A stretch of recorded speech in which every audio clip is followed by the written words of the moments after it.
Jangan lupa subscribe YouTube channel Metro TV News dan jangan lupa nyalakan notifikasinya.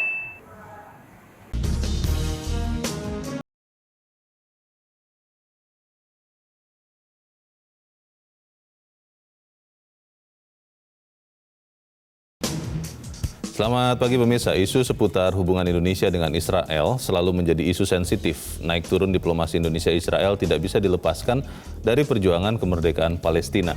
Posisi Palestina selalu menjadi jantung politik luar negeri Indonesia.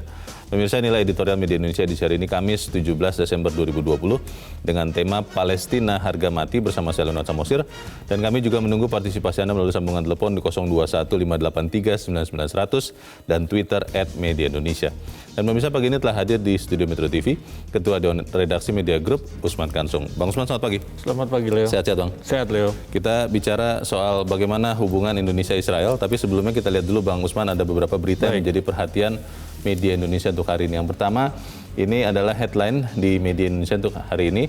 Vaksinasi dimulai Januari 2021. Ini Januari atau Februari? Karena belum lama mendengar bahwa katanya paling cepat awal Februari, Bang. Bagaimana, Bang? Iya, ini memang berubah-ubah kapan mulai divaksinasi masyarakat Indonesia. Tetapi ini berita sebetulnya adalah follow up dari pernyataan Presiden bahwa vaksin itu gratis bagi seluruh masyarakat. Kemudian kan orang bertanya, ya kalau gratis terus kapan kita divaksin, kira-kira seperti itu. Kalau dulu mungkin masih bingung hitung-hitung berapa harganya misalnya untuk vaksin mandiri, sekarang kan sudah tidak ada kerepotan itu lagi.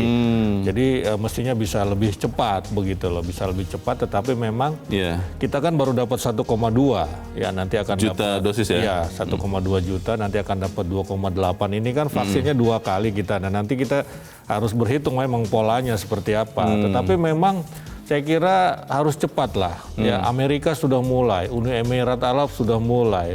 Sebentar lagi Singapura mulai begitu kan. Inggris juga mulai ya? Inggris sudah mulai. Nah, Indonesia ya harus cepat ya.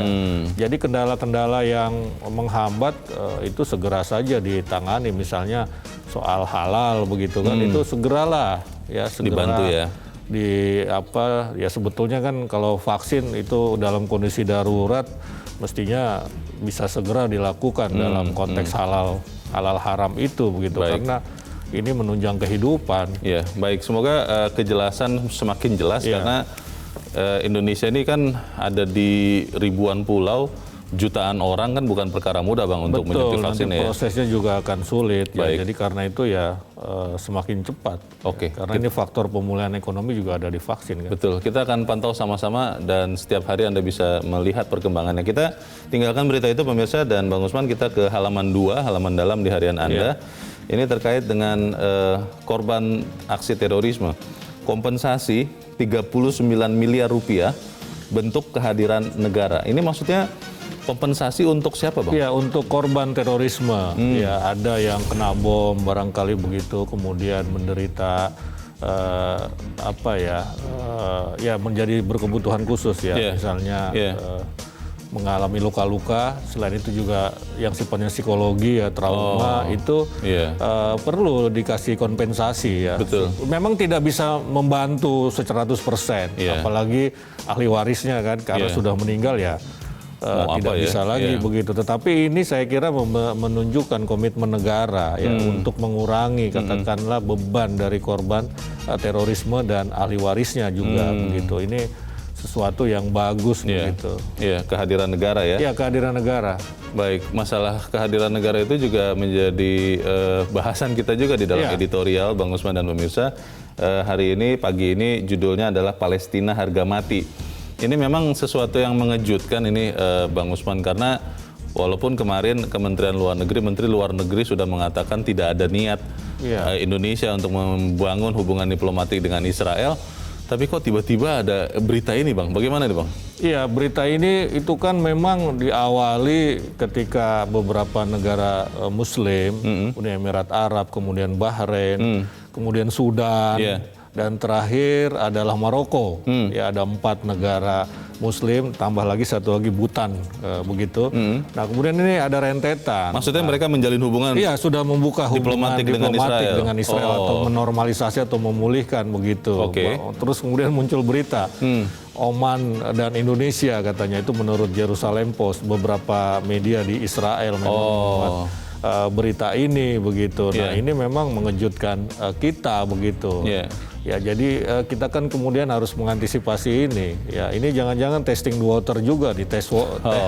Jadi tes dulu kan sebagaimana respon Indonesia, bisa saja seperti itu. Dan saya kira apa yang dilakukan oleh Menlu atau Presiden, bahwa tidak ada niatan untuk menjalin atau membuka hubungan diplomatik Indonesia dengan Israel, itu sebetulnya melegakan, sebetulnya melegakan. Ya. Bang, tapi pertanyaannya begini, ada yang bertanya juga, dan ini juga ditulis di dalam editorial.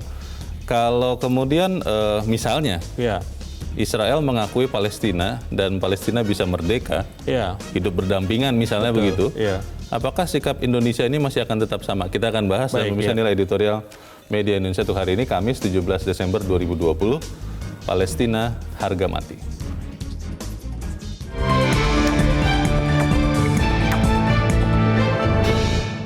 Palestina harga mati.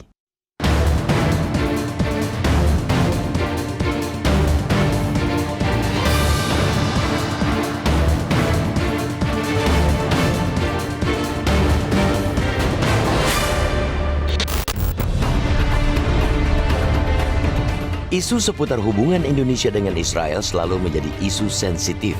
Naik turun diplomasi Indonesia-Israel tak bisa dilepaskan dari perjuangan kemerdekaan Palestina. Posisi Palestina senantiasa menjadi jantung politik luar negeri Indonesia. Indonesia, sesuai konstitusi, ialah pendukung keras dan paling konsisten dengan perjuangan Palestina untuk mendapatkan kemerdekaan yang sebenar-benarnya. Sebaliknya, Indonesia tak pernah punya niatan untuk membuka hubungan diplomatik dengan negara Zionis itu selama mereka tidak menghentikan dominasi dan penjajahan terhadap bangsa Palestina. Belakangan, sensitivitas kita kembali terusik gara-gara beredarnya kabar bahwa Israel sedang melakukan pembicaraan tentang normalisasi hubungan diplomatik dengan Indonesia.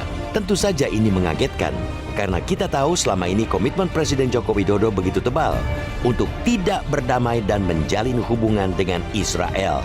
Isu ini tidak bisa dianggap main-main. Dalam kabar yang diembuskan media Israel itu dikatakan secara detail bahwa normalisasi hubungan Indonesia-Israel bisa diumumkan sebelum Presiden Donald Trump meninggalkan Gedung Putih pada 20 Januari 2021. Bahkan sebelumnya Menteri Intelijen Israel Eli Cohen juga menyebut Indonesia dalam wawancara dengan Radio Angkatan Darat Israel. Apalagi dalam beberapa waktu terakhir ini Israel berhasil mencuri hati sejumlah negara Arab yang secara tradisional sebetulnya merupakan lawan. Uni Emirat Arab, Bahrain, Sudan, dan terakhir Maroko sudah mulai membuka hubungan diplomatik dengan Israel. Respons Menteri Luar Negeri RI Retno Marsudi yang kemarin langsung mengklarifikasi sekaligus membantah isu adanya keinginan Indonesia menjalin kesepakatan dengan Israel sudah benar. Dengan lugas, Menlu Retno menyatakan pemerintah Indonesia tak pernah punya niatan membuka hubungan diplomatik dengan Israel. Pada saat yang sama, Indonesia kembali menegaskan dukungan terhadap kemerdekaan Palestina.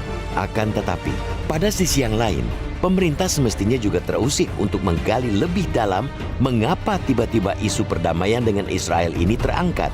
Terlalu naif bila kita menduga guliran propaganda tersebut hanya mainan dari media tanpa pretensi apa-apa. Ada agenda apa? Dan siapa pemilik agenda tersebut? Kita tidak bisa menutup mata. Tentu ada sebagian kalangan di tanah air yang menginginkan dibukanya hubungan diplomatik Indonesia-Israel. Tentu saja demi kepentingan mereka sendiri, dari motif ekonomi hingga politik. Secara motif, orang-orang ini punya probabilitas menjadi bagian dari propaganda ngawur itu. Itu penting diwaspadai, karena bagaimanapun Indonesia ialah target utama dari gelombang normalisasi Israel. Bagi Israel, Indonesia ialah kunci. Jika mereka berhasil membuka hubungan dengan kita, itu berarti sebuah kemenangan dalam konflik dengan Palestina. Maka, sangat beralasan bila pemerintah Israel akan terus menjajaki membujuk Indonesia untuk menormalisasi hubungan. Inilah yang barangkali mesti menjadi salah satu perhatian pemerintah Presiden Jokowi dalam kaitan implementasi politik luar negeri RI terkait isu Palestina secara konsisten sesuai amanah konstitusi. Pembukaan hubungan diplomatik dengan Israel berarti melanggar konstitusi. Sekali lagi, komitmen kita untuk kemerdekaan Palestina ialah harga mati. Tidak boleh tergadai oleh kepentingan apapun. Jangan sampai terbujuk rayu oleh para pemilik agenda.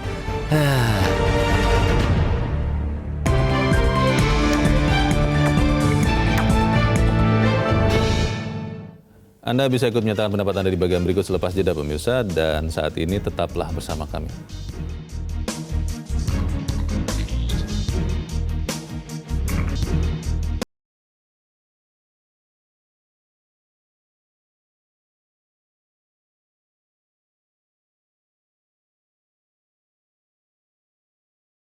Indonesia, Bang Usman, ke pertanyaan saya tadi sebelum jeda. Kalau kemudian misalnya, walaupun saya tidak tahu ya besar kemungkinannya, tapi kalau kemudian misalnya Israel mengakui Palestina dan sama-sama merdeka begitu, apakah itu kemudian berarti terbuka peluang untuk Indonesia juga menjalin hubungan diplomatik dengan Israel? Iya, jadi begini, kita ini kan menganut kebijakan two nations solution atau solusi dua negara. Artinya memang harus ada pengakuan dua negara itu, baik Palestina maupun Israel. Saling mengakui? Saling mengakui, begitu loh. Dan juga pasti akan diakui dunia setelah itu, begitu kan. Karena kan salah satu syarat sebuah negara itu diakui adalah negara lain mengakui pengakuan keberadaan. Negara lain sudah mengakui Palestina, iya kan? Cuma Israel yang belum sampai sekarang, gitu. Nah, kalau misalnya Israel mengakui Palestina, ya sangat terbuka kemungkinan itu Indonesia bisa mempertimbangkan karena prinsip tadi two nations solution tadi itu, begitu. Tetapi kan konstitusi mengatakan seperti ini, bahwa kemerdekaan itu adalah hak segala bangsa. Ya, jadi kemerdekaan lebih dulu, kemerdekaan Palestina itu harus lebih dulu. Baru kemudian Indonesia juga punya kewajiban menjaga ketertiban dunia, iya kan? Dan juga perdamaian abadi dan keadilan sosial, kan begitu urutannya. Karena tidak ada perdamaian, tidak ada ketertiban tanpa kemerdekaan. Ya, kalau Israel terus mencaplok tepi barat, gitu kan? Ya tentu saja tidak akan ada perdamaian. Nah, karena itu yang didahulukan oleh kita adalah kemerdekaan Palestina. Itu sudah sejak zaman Presiden Soekarno 1962. Ya, Israel memang selalu berupaya untuk merebut hati Indonesia. Misalnya ketika Indonesia itu merdeka tahun 1945, itu Perdana Menteri Israel mengirim surat kepada Pak Karno dan kepada Bung Hatta, mengakui Indonesia juga, begitu. Tapi Pak Karno waktu itu, Bung Karno tidak peduli. Hanya Bung Hatta yang menjawab, ya terima kasih, begitu. Tapi Indonesia tidak pernah mengakui Israel, dalam arti tidak membuka hubungan diplomatik dengan Israel, begitu. Bang, tapi kembali lagi ke pertanyaan saya sebelumnya, bahwa kan biasanya kalau ada sesuatu yang berubah dalam sikap politik luar negeri Indonesia, kita minimal pernah dengar presidennya, tahapan-tahapannya, begitu kan. Tapi ini kenapa tiba-tiba atau bahasa sehari-hari ujuk-ujuk terdengar berita ini, Bang?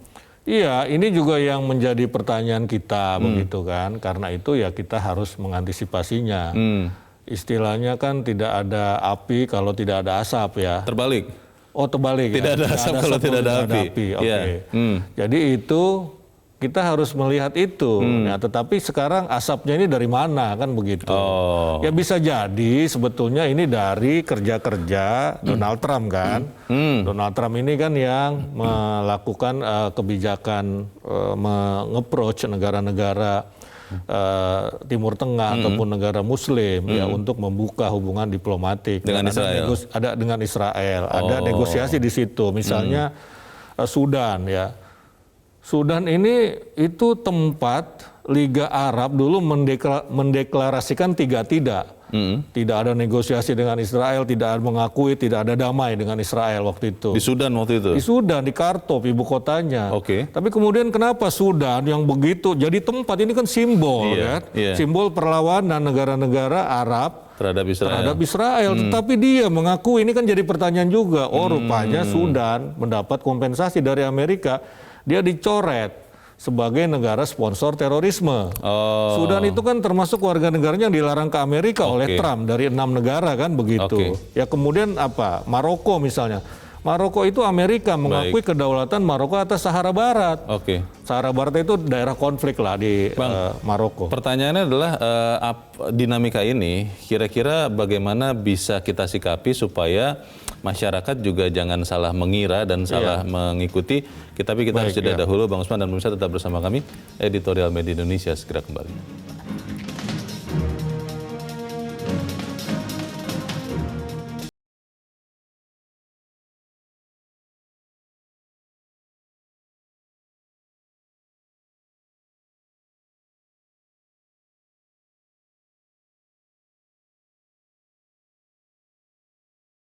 Kita sudah terhubung dengan pemirsa Metro TV di Bengkulu, ada Pak Edward. Pak Edward, selamat pagi Pak.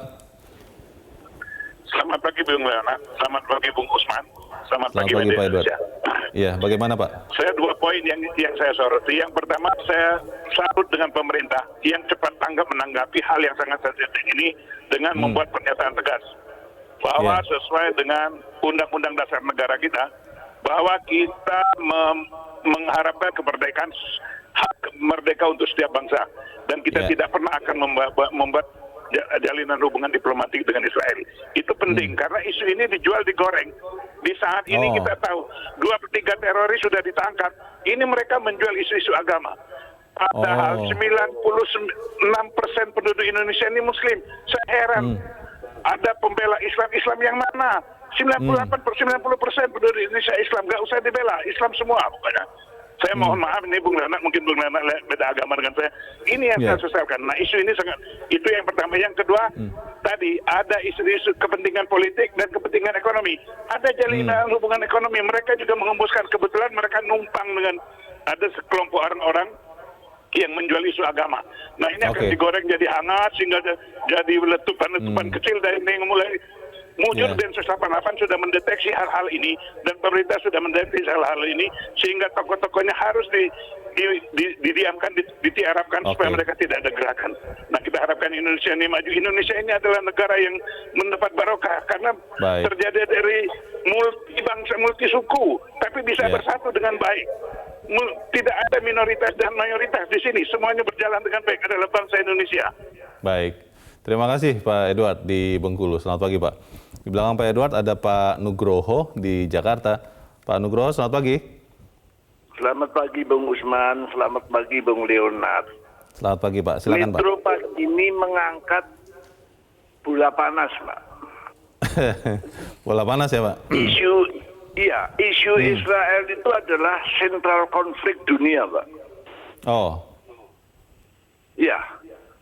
Kebetulan saya berkarir dengan Gus Dur dan saya ngerti Gus Dur pernah mencoba membuka hubungan diplomatik dengan Israel Indonesia. Tapi ditolak dan salah satu sebabnya kenapa Gus Dur jatuh itu.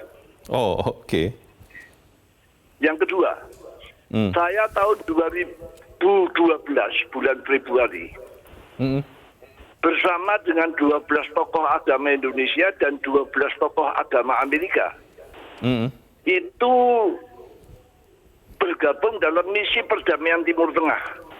Di Indonesia antara lain Slamet Effendi Yusuf dari PBNU dan Profesor Maman dari Persis di Bandung.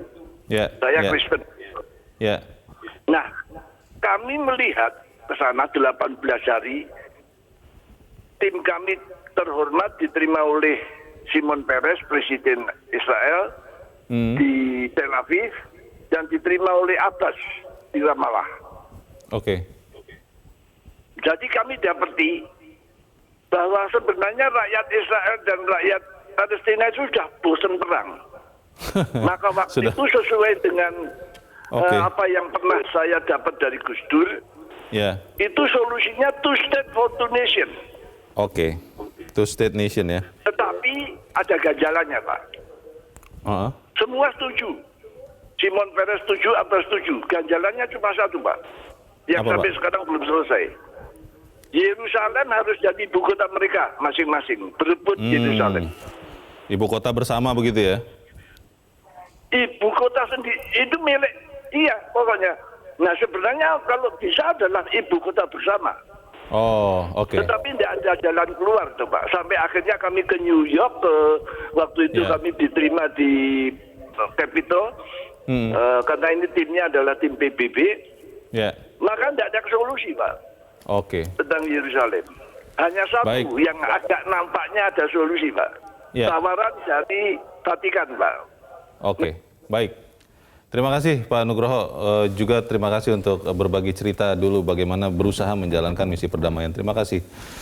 Bang Usman, untuk masyarakat Bang, apa yang kita bisa sampaikan? Karena kan tadi pemirsa Pak Edward, Pak Nugroho sudah sangat mengapresiasi apa yang dilakukan pemerintah dengan langsung merespons dengan cepat dan menegaskan sikap pemerintah Indonesia. Bagaimana Bang? Jadi saya mau sampaikan dulu apa yang disampaikan Pak Nugroho ya. Bahwa Gus Dur itu dulu hanya mau membuka hubungan ekonomi, hubungan dagang. Bukan hubungan diplomatik, ini agak berbeda. Oh, oke. Berbedanya luar biasa, sangat jauh gitu. Tetapi Gus Dur juga waktu itu, menurut keterangan Dubes Palestina di Indonesia, itu juga mensyaratkan mau membuka hubungan dagang asalkan Israel mengakui Palestina, kira-kira seperti itu. Jadi kita ini, kepala negara kita ini semua konsisten. Dari mulai Bung Karno sampai Pak Jokowi sekarang konsisten tidak mau membuka hubungan diplomatik dengan Israel. Ya, dengan konteks tadi itu nation solution itu satu. Nah karena itu, kedua, masyarakat Indonesia harus paham betul-betul. Jangan ragu dengan posisi Indonesia dalam masalah Palestina Israel.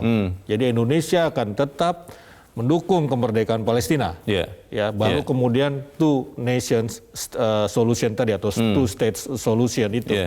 Nah, ini yang harus kita sampaikan. Palestina itu termasuk negara pertama yang mengakui kemerdekaan Indonesia, mendukung keberadaan bahkan Indonesia, membantu secara material begitu. Ada demo-demo di sana yang mengakui kemerdekaan Indonesia tahun 1945. Baru kemudian Israel mengekor dengan mengirim surat tadi yang saya ceritakan itu. Tetapi Bung Karno dan Bung Hatta waktu itu konsisten, ya, apalagi tahun 62 ya, pidato Soekarno itu clear.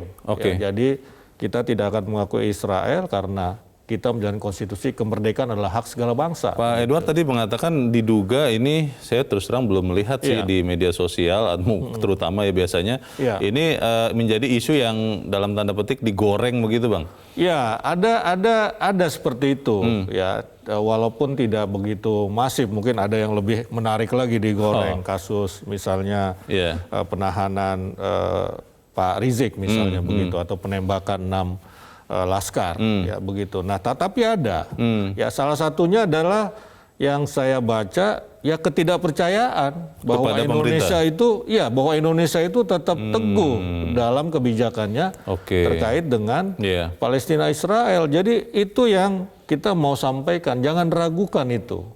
Ya, kita sudah melihat tracingnya dari zaman Bung Karno sampai sekarang zaman Jokowi, jejaknya itu bahwa kita tetap konsisten, tidak akan membuka. Bahkan kata Bu Menlu, Presiden bilang niat aja pun nggak ada gitu kan, niat aja nggak ada. Nah karena itu ya jangan ragu saya kira. Gitu. Masyarakat seperti apa Bang sebaiknya bersikap, karena ya sayangnya sekian panjang perjalanan ini kan banyak yang kemudian ikut berdemo, ikut memprotes tanpa paham sebetulnya duduk perkaranya. Bahkan ada yang mengidentikan mencampur adukan antara bangsa ini dengan latar belakang agama begitu. Dan itu pun salah. Tadi Pak Nugroho kan menunjukkan bahwa di sana masyarakatnya sudah capek juga berperang. Mereka mau damai. Tetapi kan urusannya politik ini begitu. Nah, ada yang mengatakan ini konflik agama, tidak ada urusannya dengan agama. ini sebenarnya konflik politik. Ya kalau kita lihat di Palestina sendiri, itu dulu Menteri Luar Negerinya zaman Yasser Arafat itu Hanan Asrawi itu Kristen. Ya, kemudian milisi Druze yang juga berjuang untuk kemerdekaan Palestina itu milisi Kristen sebetulnya begitu. Nah, jadi tidak ada urusan begitu kan dengan agama, ini soal politik kok. Nah, masalahnya kan Bang sering sekali dalam tanda petik dipakai masalah Palestina ini untuk jualan politik di sini di Indonesia. Karena memang Palestina itu di Timur Tengah, dan Timur Tengah itu kita memandangnya seolah-olah identik dengan Islam, dengan Muslim. Padahal di Timur Tengah juga ada penganut Kristen. Di Mesir itu banyak Kristen Koptik misalnya begitu kan. Jadi mari kita memandang ini sebagai sebuah konflik politik yang penyelesaiannya juga dengan cara-cara politik begitu. Dan kita ingin menyelesaikan cara-cara politik tapi damai begitu loh. Ada cara damai misalkan lewat resolusi PBB kah misalnya begitu. Nah, jadi yang tadi yang two nation state, two nation solution itu sebenarnya resolusi PBB tahun 1974. Itu maksudnya apa ya? Jadi dua negara berdampingan ini harus berdampingan ya. Tapi kan persoalannya tadi Pak Nugroho membantu kita ya soal ibu kota Yerusalem. Ini kan Amerika kemarin cari gara-gara juga kan memindahkan ibu kotanya dari Tel Aviv ke Yerusalem begitu kan. Nah, ini jadi harus apa juga kita memandang ini. Kita juga protes toh waktu itu ya. Kementerian Luar Negeri secara resmi loh memprotes itu. Bang, kalau memang apa yang terjadi ini adalah seperti yang tadi kata Bang Usman, test the water begitu kan, tes kacang begitu. Bagaimana kemudian supaya jangan ada lagi yang bermain-main seperti ini, karena ya kalau tidak disikapi atau direspons dengan baik kan berbahaya juga. Saya kira akan selalu ada upaya-upaya seperti ini, karena Indonesia adalah negara berpenduduk Muslim terbesar di dunia begitu. Jadi faktor Indonesia itu sangat penting. Tadi kan dalam persepsi orang kan ini soal agama begitu kan, ya kan. Nah, jadi yang paling penting kita lakukan adalah ya tetap tegas, tetap konsisten melaksanakan konstitusi. Ya seperti yang kemarin disampaikan oleh Presiden Jokowi melalui Menlu begitu loh. Jadi tidak ada tidak ada kompromi lah. Tadi judulnya Palestina harga mati kan begitu. Jadi tidak ada upaya-upaya seperti itu pasti akan ada. Mungkin baik dari dalam negeri maupun luar negeri. Ada yang punya banyak kepentingan ya. Punya banyak kepentingan. Baik, kita harapkan supaya masyarakat bisa memahami ini dengan sungguh-sungguh. Bang Usman Kansong, terima kasih Bang sudah hadir di tempat ini. Selamat pagi Bang. Selamat pagi. Pemirsa, komitmen kita untuk kemerdekaan Palestina adalah harga mati. Tidak boleh tergadai oleh kepentingan apapun. Jangan sampai terbujuk rayu oleh para pemilik agenda. Saya Leonard Samosir, terima kasih Anda sudah menyaksikan. Selamat pagi.